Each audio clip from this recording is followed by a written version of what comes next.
Urahita tuhabona ni heza pe, hasa neza, ni inzu ifite TV stand nziza, ifite ahantu, ni inzu nini cyane. Hano ni muri sitting room. Hano ukigera hano hari sala manje nziza cyane, ahantu hanini heza cyane buri muntu wese ashobora kwifuza kuba yaba ari.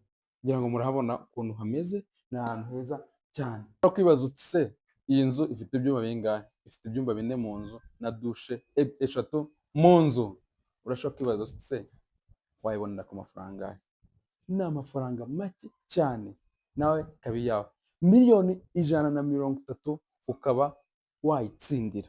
Urumva ni amafaranga atari menshi ugereranije n'iyi nzu ukuntu imeze. Guys, muze muhahe muri Blesso Real Estate Rwanda, tubahe ibintu byiza. Thank you.